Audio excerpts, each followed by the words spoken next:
I did a thematic poster presentation, which means that I presented my poster to an audience of people over the kinematic and neuromuscular characteristics of drop landings in collegiate volleyball athletes based off of athletes from my old school at the University of Nebraska at Kearney.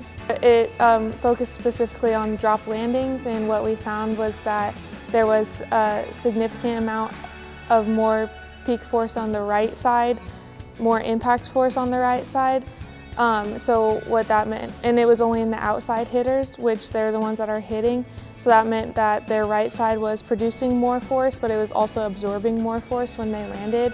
The purpose of the study was just to measure these things. It wasn't necessarily to do anything based off of them, but it was just an interesting thing that we found. And after, there were some volleyball players that were in the audience, and after talking to them, we had some interesting questions pop up, because most of the time if you're right-handed, you jump off of your left leg.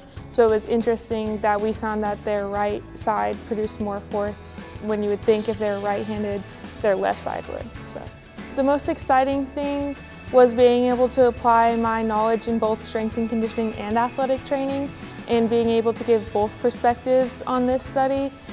That's something I did not do in my other presentation, so it was cool to be able to do that.